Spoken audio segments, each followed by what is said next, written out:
하겠습니다. 오늘 말씀은 민수기 14장 6절에서 9절까지의 말씀입니다. 민수기서 14장 6절에서 9절까지의 말씀, 제가 가지고 있는 구약성경 218면에 기록되어져 있습니다. 구약성경 218면에 기록되어져 있는 민수기 14장 6절에서 9절까지의 말씀입니다. 민수기 14장 6절에서 9절까지의 말씀입니다. 다 찾으신 줄 믿고 이렇게 제가 먼저 한 절, 여러분이 한 절 이렇게 교독하며 읽도록 하겠습니다. 제가 먼저 읽겠습니다. 그 땅을 정탐한 자 중 눈의 아들 여호수아와 여분의 아들 갈렙이 자기들의 옷을 찢고 이스라엘 자손은 온 회중에게 말하여 이르되 우리가 두루 다니며 정탐한 땅은 심히 아름다운 땅이라. 여호와께서 우리를 기뻐하시면 우리를 그 땅으로 인도하여 들이시고 그 땅을 우리에게 주시리라. 이는 과연 젖과 꿀이 흐르는 땅이니라. 다만 여호와를 거역하지는 말라. 또 그 땅을 백성을 두려워하지 말라. 그들은 우리의 먹이라. 그들의 보호자는 그들에게서 떠났고 여호와는 우리와 함께 하시느니라. 그들을 두려워하지 말라 하나. 아멘. 오늘의 말씀의 제목은 누구를 두려워하는가 라는 제목으로 말씀의 은혜를 나누도록 하겠습니다. 살아가면서 가장 두려우셨던 적은 언제입니까? 내가 그 두려웠던 그 순간에 그 두려움의 대상은 과연 무엇이었습니까? 저는 데모를 막는 부대에서 군 생활을 했습니다. 강원도 강릉이라고 하는 곳에서 군 생활을 했는데 1994년 봄에 강원도에서는 정말 그 전으로도 없었고 후로도 없을 만큼의 엄청나게 큰 데모가 한 번 있었습니다. 60분이라고 하는 그 프로그램에서 지방 캠퍼스에서 그 좀 너무 열악한 생활을 하고 있다라는 것을 취재하러 갔다가 갑자기 주제를 바꿔서 지방 캠퍼스가 동거를 많이 한다라는 그런 주제로 추적 60분이 취재가 되었고, 그리고 그것이 방송으로 나가게 되었습니다. 그 방송을 보고 난 그 다음 날 관동대학교라고 하는 학교가 학우가 7,000명인데 5,000명의 학생이 갑자기 데모를 하러 쏟아져 나왔습니다. 원래 이렇게 데모가 이루어질 때에는 그 경찰서의 정복과라고 하는 곳에서 데모가 일어날 것 같은 징후를 포착하고, 그리고 몇 명이 나올 것인지를 예상을 하고 부대가 필요하면은 지원을 받아서 그래서 데모를 막게 되는 것이 일반적입니다. 그런데 그날은 그것이 너무나 갑작스럽게 이루어진 데모였기 때문에 강릉에 있는 그 데모 막는 유일한 부대인 저희 부대 120명이 5,000명과 이렇게 맞닥뜨리게 된 상황이었습니다. 그들은 그 5,000명이 그 강릉 KBS라고 하는 곳으로 이렇게 진입을 하고자 하였고, 우리는 그것을 들어가지 못하도록 그 KBS 앞을 막고 있었습니다. 그들이 외쳤던 구호가 그 이름도 유명한 동고가 웬 말이냐, 손 한 번도 못 잡았다, 못 잡았다, 못 잡았다, 이렇게 외치면서 왔습니다. 근데 정말 이상한 것은 모두가 다 같이 손을 잡고 그렇게 외쳤다는 것이 더 이상하긴 하지만 어쨌든 그렇게 구호를 외치면서 오고 있었습니다. 저는 이 방패를 들고 그들을 이렇게 막아서고 있는데 5,000명의 군중이 그 앞에는 쇠파이프를 들고 그 어떤 이렇게 노래를 부르면서 또 이렇게 맞춰서 이렇게 쇠파이프를 이렇게 아스팔트에다가 이렇게 때리면서 그러면서 앞으로 이렇게 전진하고 있는데 정말 무서워서 오줌 쌀 뻔했습니다. 진짜 정말 무서웠습니다. 그 5,000명이 앞으로 이렇게 다가오는데 정말 무서웠습니다. 우리는 120명, 그들은 5,000명. 그들은 목표가 너무나 명확했습니다. 강릉 KBS를 들어가서 저기를 다 때려 부수겠다라고 하는 그 목표를 가지고 오고 있었습니다. 그런데 그때 당시에 우리 부대의 대장님이 계셨는데 그분이 키가 190cm, 그리고 운동을 많이 하셔가지고 이렇게 정말 운동선수처럼 이렇게 딱 벌어진 어깨에 정말 기골이 장대하신 그런 분이셨습니다. 원래 대장님들은 그 데모가 일어나면은 제일 뒤에 이렇게 있다가 데모가 이렇게 막 시작되면 제일 먼저 도망가시는 분들이 대장님인데, 근데 그분은 데모가 일어나는 그 제일 앞에 나가 섰습니다. 그리고 이렇게 봉을 들고 방패를 이렇게 들고 제일 앞에서 오는 그 데모 군중과 직접 이렇게 맞닥뜨려서 싸우시는 모습을 보게 되었습니다. 우리 모두가 그 모습을 봤습니다. 정말 두려웠는데 그 대장님이 그렇게 싸우시는 모습을 보면서 두려움이 어느샌가 모르게 사라지는 것을 경험을 하게 되었습니다. 정말 옆에서 그 동료들이 막 팔이 부러지고 다리가 부러져서 그 구급차에 막 실려가는 그런 와중에 정말 그 두려움이 어딘지 모르게 완전히 사라지는 것을 경험하게 되었습니다. 그 상황을 통해서 알 수가 있었습니다. 두려움의 실체는 그 두려운 상황이 아니라 내 내면의 그 어떤 작용에 의해서 그렇게 된다는 것을 알았습니다. 상황이 충분히 두려운 상황입니다. 두려워할 수밖에 없는 그런 상황인데, 그런데 그 두려움을 압도할 수 있는 그 무엇이 있다면 그 상황과 상관없이 두려움은 사라지게 됩니다. 그리고 내 안에서 용기가 생겨나는 것을 경험하게 됩니다. 여러분 혹시 무엇이 가장 두려우셨습니까? 그 두려웠던 것이 더 어떤 그 큰 압도되는 무언가에 의해서 사라지는 것을 경험해 보신 적이 있으십니까? 오늘 본문은 너무나 잘 알고 있는 본문입니다. 이스라엘 백성들이 출애굽을 해서 광야를 거쳐서 가데스 바네아라는 곳에 도착을 했습니다. 하나님께서 약속하신 땅, 그 땅 바로 코앞에 와 있습니다. 그곳에서 그 땅을 정탐을 합니다. 정탐꾼 12명을 그 땅으로 보냈습니다. 40일 동안 정탐을 하고 돌아왔습니다. 그들이 돌아와서 이렇게 보고를 합니다. 그 땅은 정말 젖과 꿀이 흐르는 땅이 맞습니다. 그리고 그곳은 정말로 풍족한 곳입니다. 우리가 가져온 이 과일을 한번 보십시오. 그런데 그 땅의 거주민은 정말 기골이 장대하고 심이 큽니다. 그곳에 안악 자손을 보았는데 우리 스스로 생각하기에 그들에 비하면 우리는 메뚜기 같습니다. 이렇게 보고를 합니다. 우리는 절대로 그들을 이기지 못합니다. 틀린 말은 아닙니다. 실제로 정말 골리앗과 같은 그런 장수들이 그 땅에 살고 있습니다. 그리고 그 땅은 험한 지형이기 때문에 정복하기가 그렇게 녹록한 땅은 아닙니다. 그러니까 이스라엘 백성들이 두려워합니다. 그런데 그 이스라엘 백성들이 두려워하는 그 실체는 무엇입니까? 아낙 자손 네피림을 두려워합니다. 가나안 7족속을 두려워합니다. 그리고 커 보이고 강해 보이고 그렇기 때문에 이길 수 없는 것을 두려워합니다. 이제는 어떻게 해야 할지 모르겠습니다. 가나안 땅으로 가려고 이곳에까지 왔는데 그 가나안을 들어갈 수 없는 그런 상태가 되었습니다. 그곳에 들어가기가 무섭습니다. 두렵습니다. 그러니 방법은 한 가지밖에 없습니다. 다시 애굽으로 돌아가서 그곳에서 다시 노예 생활을 하는 것밖에 없습니다. 민수기 14장 3절 말씀입니다. 같이 한번 읽겠습니다. 어찌하여 여호와가 우리를 그 땅으로 인도하여 칼에 쓰러지게 하려 하는가? 우리 처자가 사로잡히리니 애굽으로 돌아가는 것이 낫지 아니하랴. 그런데 같이 정탐을 갔던 여호수아와 갈렙은 다르게 이야기를 합니다. 하나님께서 기뻐하시면 하나님이 우리를 그 땅으로 인도하실 것이다. 하나님이 그 땅을 우리에게 주시면 그 땅을 차지할 수 있다. 민수기서 14장 9절 말씀입니다. 제가 읽겠습니다. 다만 여호와를 거역하지 말라. 또 그 땅 백성을 두려워하지 말라. 이렇게 말합니다. 똑같이 정탐을 갔는데 여호수아와 갈렙은 그들을 두려워하지 않습니다. 분명히 아낙 자손을 보았고 그 땅이 험해서 정복하기가 쉽지 않다는 것을 분명히 알고 있을 텐데, 그런데 여호수아와 갈렙은 두려워하지 않습니다. 그 이유가 무엇일까요? 오늘 본문을 살펴보면서 두려움에 관해서 한번 살펴보기를 원합니다.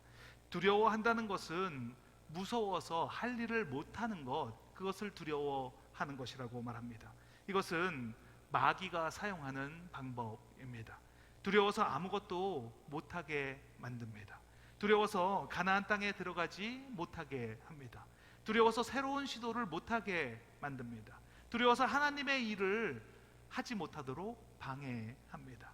오늘 본문을 통해서 나는 누구를 두려워하고 무엇을 두려워하는지 같이 한번 생각해 보는 시간을 갖겠습니다. 두려워서 내가 하지 못하고 있는 일은 없는지, 두려움 때문에 포기하고 그냥 살아가고 있는 것은 없는지, 그리고 우리가 정말로 두려워해야 할 대상은 누구인지 본문을 통해서 같이 한번 살펴보도록 하겠습니다. 첫 번째, 하나님을 두려워하면 세상을 두려워하지 않습니다. 같이 한번 읽겠습니다. 하나님을 두려워하면 세상을 두려워하지 않습니다. 존 비비어라고 하는 사람이 쓴 무엇이 선인가라는 그 책에 나오는 이야기입니다. 존 비비어가 교도소에 있을 때 이 존 비비어가 교도소에 있는 존 비비어는 교도소를 간 적이 없습니다, 여러분. 존 비비어가 교도소에 있는 유명한 그 텔레비전 전도자를 찾아간 이야기를 하고 있습니다. 교도소에 복역 중인 이분은 정말로 유명한 분입니다. 1980년대 텔레비전에 출연을 해서 많은 사람들을 하나님께로 인도했던 그런 아주 유명한 전도 사역자였습니다. 그런데 이제는 그가 간통죄와 사기죄로 죄수로서 복역을 하고 있는 겁니다. 그 전도자가 존 비비어의 책을 보고 존 비비어를 먼저 만나고 싶다라고 연락을 했습니다. 존 비비어도 그를 너무나 만나고 싶었습니다. 그에게 꼭 할 질문이 있었기 때문입니다. 존 비비어가 그를 만나자 그 전도자는 한참을 울었습니다. 그리고 이렇게 말했습니다. 나를 교도소에 오게 한 것은 하나님의 심판이 아니라 하나님의 자비입니다. 내가 계속 살아가고 있던 그대로 살아갔으면 나는 영원한 지옥으로 갈 수밖에 없었습니다. 이렇게 말했습니다. 그 이야기를 듣고 존 비비어는 정말 하고 싶었던 질문을 합니다. 그동안 꼭 참아왔던 그 질문을 던졌습니다. 당신은 언제 예수님에 대한 사랑에서 멀어졌습니까? 그 시점이 언제입니까? 이렇게 질문을 했습니다. 그랬더니 그 전도자는 나는 그런 적이 없습니다. 이렇게 대답을 했습니다. 그래서 다시 한번 물었습니다. 아니, 당신은 간통죄로 그리고 사기죄로 이렇게 감옥에서 복역을 하고 있는데 한 번도 하나님의 사랑에서 멀어진 적이 없다고요? 그랬더니 그가 대답을 합니다. 존, 나는 늘 하나님을 사랑했습니다. 한 번도 그의 사랑에서 떠난 적이 없습니다.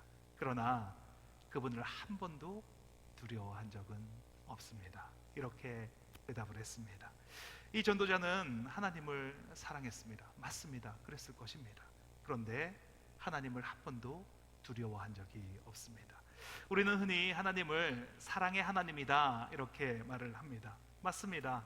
그 하나님은 우리의 어떤 죄도 용서해 주시고 우리의 어떤 상태도 다 보듬어 주시는 그런 사랑의 하나님입니다. 그것이 맞습니다. 그런데 그렇게만 생각하기 때문에 우리가 죄를 짓게 됩니다. 하나님을 향한 두려움이 없으니까, 그러니까 이게 죄인 줄 알면서도 그 죄를 짓는 오류를 범합니다. 성경을 살펴보면 타락한 사람들, 하나님께 죄를 지은 사람들은 하나님에 대한 두려움이 없는 것을 볼 수 있습니다. 아담의 타락은 하나님을 두려워하지 않아서 야기된 것입니다. 아담은 하나님을 사랑했습니다. 그러나 하나님을 두려워하지 않았습니다. 하나님을 두려워했다면 선악과를 어떻게 먹을 수가 있겠습니까? 하나님께서 분명히 이것을 먹는 날에는 내가 반드시 죽으리라 라고 말씀을 하셨는데, 그런데 어떻게 그 선악과를 먹을 수가 있겠습니까? 마귀가 유혹을 했습니다. 이 선악과를 먹으면 내 눈이 밝아져서 선악을 알게 된다라고 유혹했습니다. 그랬더니 아담이 그 선악과를 먹었습니다. 선악과를 먹고 나자 하나님과의 관계가 단절이 되었습니다. 그랬더니 자신이 발가벗은 것이 두렵게 생각되었습니다. 창세기 3장 10절입니다. 같이 읽겠습니다. 이르되 내가 동산에서 하나님의 소리를 듣고 내가 벗었으므로 두려워하여 숨었나이다. 하나님의 영광이 떠나니까 두려워하지 않았던 것들이, 두려워하지 않고 살았던 것들이 두려워지기 시작했습니다. 발가벗은 것이 아무런 문제가 되지 않았었는데, 그런데 이제는 그 벗은 것이 두려워졌습니다. 하나님의 영광이 떠나면 두려움의 대상이 엉뚱한 곳으로 가게 됩니다. 저와 여러분은 어떻습니까? 지금 두려워하고 있는 것이 있습니까? 그렇다면 그 두려워하는 대상은 과연 무엇입니까? 오늘 본문에서 이스라엘 정탐꾼 10명이 두려워하는 것은 무엇입니까? 그들이 두려워하는 것은 아낙 자손입니다. 기골이 장대한 사람들입니다. 견고한 성읍들입니다. 그들에게는 하나님을 두려워하는 마음이 없습니다. 하나님을 두려워하지 않으니까 세상의 것이 두렵습니다. 하나님을 두려워하지 않으면 세상을 두려워하게 되어 있습니다. 영국의 기자가 유명 인사들에게 장난으로 편지를 보냈습니다. 이렇게 보냈습니다. 당신의 비밀이 드러났습니다. 제가 따로 연락드릴 때까지 이 도시를 떠나 계십시오. 이렇게 장난으로 편지를 보내고, 그리고 그 다음날 일정한 시간이 지난 후에 그들에게 전화를 했더니 한 명도 남아있지 않고 다 도시를 떠났다라고 합니다. 하나님을 두려워하지 않으면 세상을 두려워합니다. 인간은 무엇을 두려워하면서 살아갈 수밖에 없는 그런 존재입니다. 하나님과 교통하며 하나님과 통행하며 살아갈 수 있도록 창조되었는데, 그 하나님의 품을 떠난 우리는 무언가를 두려워하며 살아갈 수밖에 없는 존재입니다. 하나님께서 모세를 불렀을 때 모세는 하나님을 두려워했습니다. 출애굽기 3장 6절 말씀입니다. 같이 읽겠습니다. 또 이르시되 나는 내 조상의 하나님이니 아브라함의 하나님, 이삭의 하나님, 야곱의 하나님이라. 모세가 하나님 배웠기를 두려워하여 얼굴을 가리매. 모세는 하나님을 두려워했습니다. 그리고 그 하나님을 의지했습니다. 그랬더니 그 하나님이 그를 기뻐하셨습니다. 하나님을 두려워한 모세는 세상에 두려울 것이 없었습니다. 바로 앞에 섰을 때도 하나님이 함께 하시는 것을 알았기 때문에 담대하게 말할 수 있었습니다. 광야도 두렵지 않았습니다. 하나님을 두려워했더니 하나님께서 이스라엘 백성들을 그 광야에서 먹이시고 입히시고 치유하시고 도와주셨습니다. 하나님을 두려워하면 세상이 두렵지 않습니다. 애굽의 군대가 온다고 해도 앞뒤가 꽉꽉 막힌 사방으로 우겨싸임을 당한다고 해도 하나님을 두려워하는 사람은 그 상황이 두렵지가 않습니다. 그런 사람들은 이렇게 외칩니다. 출애굽기 14장 13절 14절입니다. 같이 읽겠습니다. 너희는 두려워하지 말고 가만히 서서 여호와께서 오늘 너희를 위하여 행하시는 구원을 보라. 너희가 오늘 본 애굽 사람을 영원히 다시 보지 아니하리라. 여호와께서 너희를 위하여 싸우시리니 너희는 가만히 있을지니라. 하나님 한 분만, 그 하나님만 두려워하면 그 세상의 그 어떤 것도 두렵지 않은 삶을 살아가게 됩니다. 지금 나는 누구를 두려워합니까? 두려워할 대상을 두려워하면 그러면 그 나머지는 두렵지 않습니다. 마태복음 10장 28절입니다. 같이 읽겠습니다. 몸은 죽여도 영혼은 능히 죽이지 못하는 자들을 두려워하지 말고 오직 몸과 영혼을 능히 지옥에 멸하실 수 있는 이를 두려워하라. 우리의 영생을 책임지실 수 있는 그분을 두려워하라는 것입니다. 그분을 두려워하면 세상의 그 어떤 것도 두렵지 않게 살아가게 됩니다. 저와 여러분의 삶에 오직 주님 한 분만을 두려워하는 저와 여러분이 되시길 예수님의 이름으로 축원합니다. 둘째, 두렵지만 하나님께 나아가야 합니다. 같이 한번 읽겠습니다. 두렵지만 하나님께 나아가야 합니다. 출애굽기 20장에 보면 시내산에 도착한 이스라엘 백성과 하나님이 대면하는 그런 장면이 나옵니다. 하나님께서 이스라엘에게 보이시고 그들이 하나님을 만날 수 있는 기회를 갖습니다. 그런데 이스라엘 백성이 두려워합니다. 하나님께 나아가는 것이 두렵습니다. 출애굽기 20장 19절입니다. 같이 읽겠습니다. 모세에게 이르되 당신이 우리에게 말씀하소서 우리가 들으리이다. 하나님이 우리에게 말씀하시지 말게 하소서 우리가 죽을까 하나이다. 이스라엘 백성들은 하나님께 직접 나가는 것이 두렵습니다. 그래서 이 모세를 중재자로 두고 하나님이 모세에게 말하고 모세가 자기에게 말하게 해달라고 그렇게 이야기를 합니다. 하나님께 나아가기가 두렵습니다. 그 이유를 18절에서 우레와 번개와 나팔 소리와 산의 연기를 보았기 때문이다 라고 말을 합니다. 그렇기 때문에 하나님께 나아가기가 두렵습니다. 그런데 그 결과는 어떻게 되었습니까? 모세가 40일 동안 시내산에서 내려오지 않자 금송아지를 만들었습니다. 출애굽기 32장 1절입니다. 같이 읽겠습니다. 백성이 모세가 산에서 내려오미 더딤을 보고 모여 백성이 아론에게 이르러 말하되 일어나라 우리를 위하여 우리를 인도할 신을 만들라. 이 모세 곧 우리를 애굽 땅에서 인도해낸 사람은 어찌 되었는지 알지 못함이니라.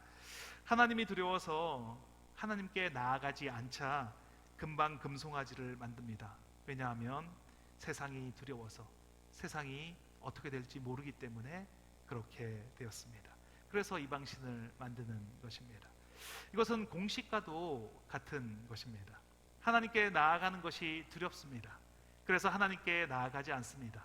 그런데 두려우니까 이방신을 만듭니다. 왜냐하면 세상이 두려우니까. 이것은 어떻게 보면 이 세상을 살아가고 있는 우리의 패턴 아닙니까? 하나님께 나아가는 것이 두렵습니다. 왜냐하면 내가 나를 너무나 잘 알고 있기 때문입니다. 나 같은 사람이 어떻게 하나님께 나아갑니까? 내가 나의 삶을 아는데 내가 어떻게 하나님께 나아갑니까? 그래서 하나님께 나아가지 않습니다. 그런데 두렵습니다. 불안합니다. 뭔지 모르지만 계속적으로 불안한 삶을 살아갑니다. 그래서 그 두려움을 잊으려고 정말 열심히 살아갑니다. 많은 사람들을 만나고 정말 열심히 일을 해서 돈을 법니다. 그리고 또 무언가에 빠지기 위해서 유튜브도 보고 동영상도 보고 그렇게 우리는 살아갑니다. 그런데 그것은 근본적인 방법이 아닙니다. 우리는 두려워도 하나님께 나아가야 합니다. 그 하나님이 나를 지으신 분이기 때문에 그렇습니다. 그 하나님께 우리는 나아가야 합니다. 맥스 루케이도가 쓴 너는 특별하단다 라는 아주 짧은 그림책이 있습니다. 이 책의 내용은 이렇습니다. 어떤 마을에 웬믹이라고 하는 그 나무 사람들이 있습니다. 이 사람들은 엘리라고 하는 목수가 전부 만들었습니다. 이 사람들은 각각 다른 모습을 하고 있지만 하는 일은 동일합니다. 금별과 그리고 잿빛 그 딱지가 들어있는 전표가 들어있는 상자를 들고 서로가 서로에게 이 금별과 잿빛 전표를 붙이면서 살아갑니다. 외모가 뛰어난 웬믹에게 또 재주가 뛰어난 웬믹에게는 금별을 모두가 붙여줍니다.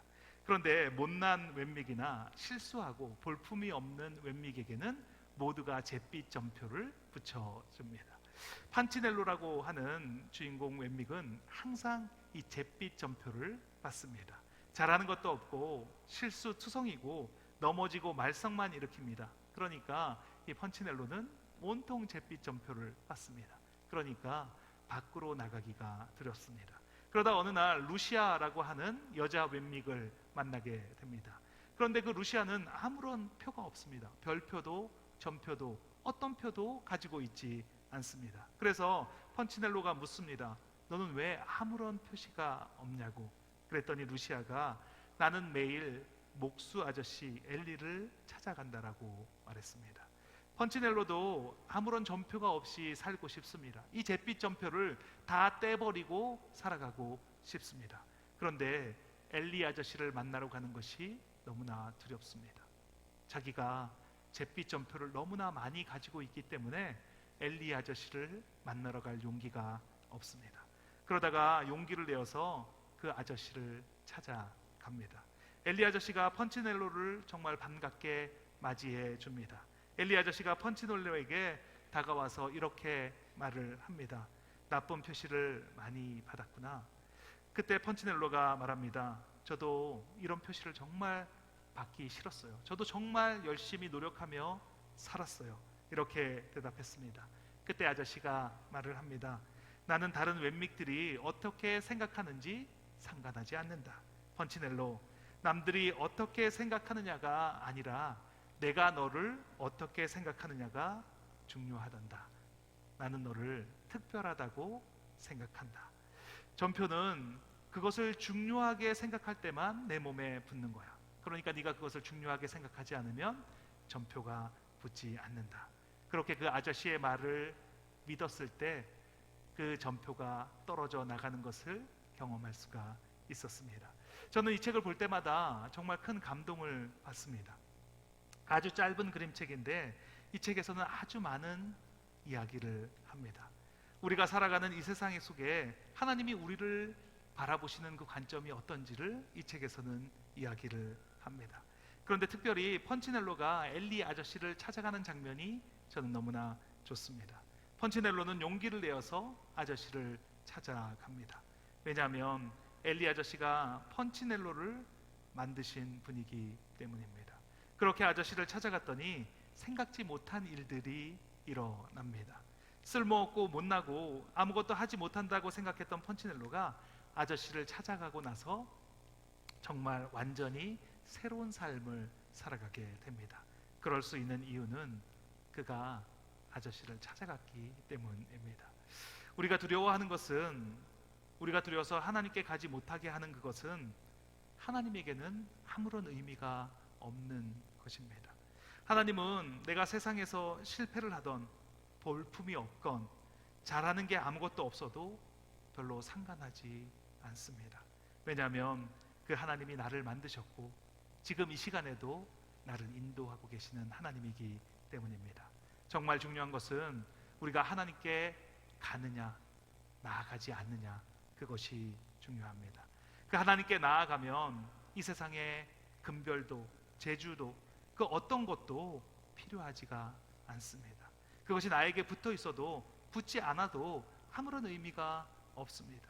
그렇기 때문에 그 전표들이 그들에게는 붙지 않는 것입니다. 하나님이 두렵지만 하나님께 나아가면 세상이 두렵지가 않습니다. 왜냐하면 그 하나님이 세상을 지으신 분이고 그 하나님이 지금도 이 세상을 다스린다는 것이 믿어지기 때문입니다. 오늘 본문 8절에 여호와께서 우리를 기뻐하시면 우리를 그 땅으로 인도하여 들이시고 이렇게 말씀합니다. 우리가 하나님을 기쁘시게 할 수 있는 것이 무엇입니까? 금빛 그 전표를 받으면 하나님이 기뻐하십니까? 돈을 많이 벌고 유명해지고 성형이 잘 돼서 얼굴이 이뻐지면 그러면 하나님이 기뻐하십니까? 다 소용이 없습니다. 하나님께 나아가면 그분을 믿고 그분의 성실하심, 그분의 온전하심, 그분의 사랑을 믿고 그분과 동행하기로 결단하고 그분께 나아가 나를 드리면, 그러면 그 세상에 어떤 것도 두려워하지 않는 삶을 우리가 살아갈 수 있습니다. 하나님은 우리의 있는 그대로의 모습으로 하나님께 나아가는 것을 기뻐하십니다. 내가 지금 어떤 상태에 있든지, 내가 더럽고 음란하고 교만하고 세상적이고 거짓말을 하고 살아가고 있을지라도 그래도 하나님께 나아가면 됩니다. 그 하나님께 나아가야 합니다. 두렵고 떨리지만 그 하나님께 나아가야 합니다. 그래야 세상을 이기는 삶을 살아갈 수 있습니다. 지금까지 세상에 끌려다니는 삶에서 내가 그 삶을 끊어버릴 수가 있는 것입니다. 오늘 이 시간 이후로 두렵지만 주님께 나아가 주님과 동행하는 저와 여러분이 되시길 예수님의 이름으로 축원합니다. 같이 기도하는 시간을 갖겠습니다. 하나님 감사합니다. 우리를 사랑하셔서 자녀 삼아 주시고 오늘도 예배의 자리로 불러주심에 감사합니다. 나는 하나님을 사랑하지만 두려워하지는 않았습니다. 하나님은 모든 것을 용서해 주시고 언제나 나에게 계속 주시는 분이라고만 생각했습니다. 하지만 하나님은 사랑의 하나님과 동시에 공의의 하나님이심을 알게 하시니 감사합니다. 하나님을 두려워해야만 세상을 두려워하지 않는 것을 알게 하시니 감사합니다. 주님을 두려워함으로 세상을 이기는 삶을 살아가게 하옵소서. 하나님을 두려워함으로 경외함으로 주님과 동행하는 삶을 살아가게 하옵소서. 우리 기도하면 들어주시는 주님께 주님 한번 내주시고 동성으로 기도하시겠습니다. 주여, 하나님 감사합니다. 하나님 감사합니다. 지금 이 시간 이곳에 하나님의 나라가 임했음을 선포합니다. 하나님, 내가 하나님을 두려워하지 않는 삶을 살아가고 있었음을 고백합니다. 하나님이 나를 언제나 사랑하시고 하나님의 사랑은 언제나 나를 향해 있다는 것을 알고 있었지만 그것만을 믿고 살아왔던 나를 고백합니다. 그렇기 때문에 내가 세상 속에서 하나님이 계심에도 불구하고 하나님이 나와 함께 하심에도 불구하고 내가 죄를 지으며 내가 세상 속에서 그 죄를 범하며 살아왔다는 것을 고백합니다. 하나님, 그러나 이제는 알았습니다. 하나님을 두려워하는 삶을 살아야 한다는 것을 깨닫게 하여 주시니 감사합니다. 하나님은 사랑의 하나님인가 동시에 또 공의의 하나님, 두려움의 대상이라는 것을 알게 하여 주시니 감사합니다. 그 하나님을 두려워하고 그 하나님께 나아갈 때, 하나님께 나를 온전히 내어드릴 때 내가 이 세상에서 넉넉히 이기는 삶, 그 세상이 두렵지 않은 삶, 그 세상에 어떤 것도 두려워하지 않는 하나님 한 분만을 두려워하는 그런 귀하고 복된 삶을 살아가는 우리 모두가 될 것을 믿습니다. 하나님, 우리 모두가 그런 삶을 살아가게 하여 주시옵소서. 우리 2부의 성도들, 2부 예배에 참석하신 모든 성도님들의 삶 가운데 하나님을 두려워하고 하나님을 경외함으로 말미암아서 내가 이 세상 속에서 하나님을 두려워함으로 말미암아 세상이 두렵지 않고 그 세상 속에서 어떠한 죄도 범하지 않는 그런 귀하고 복된 삶을 살아가는 나와 하나님이 함께 하신다는 것이 온전히 믿어짐으로 말미암아서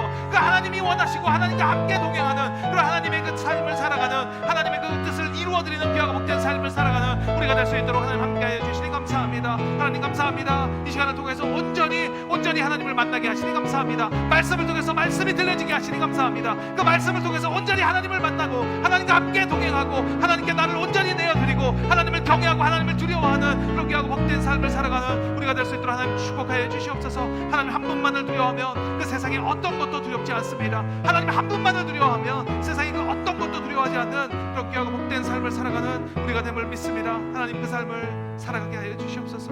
그 삶을 누리게 하여 주시옵소서. 하나님 감사합니다. 주님 감사합니다. 아픈 곳이 있으시면 아픈 곳 위에 손을 얹으시고, 간절한 기도 제목 소원이 있으시면 가슴 위에 손을 얹고 함께 기도하겠습니다. 하나님 감사합니다. 하나님은 언제나 나를 사랑하시고 언제나 나와 함께 하시는 하나님이심을 믿습니다. 그 하나님께 나아가는 우리가 되게 하여 주시옵소서. 두려워함으로, 하나님을 경외함으로 하나님께 나아가 그 주님이 함께 하심으로 세상을 두려워하지 않는 우리가 되게 하여 주시옵소서. 우리는 세상을 두려워합니다. 불확실한 내일, 육신의 건강, 죽음을 두려워합니다. 그러나 몸은 죽여도 영혼은 능히 죽이지 못하는 자들을 두려워하지 말고 오직 몸과 영혼을 능히 지옥에 멸할 자를 두려워하라고 말씀하셨으니, 그 말씀대로 하나님을 두려워할 때 우리의 삶이 평온함과 기쁨 속에서 살아가게 됨을 경험하게 하옵소서. 주님을 두려워함으로 주님이 우리에게 주시는 그 사랑을 온전히 경험하는 우리가 되게 하여 주시옵소서.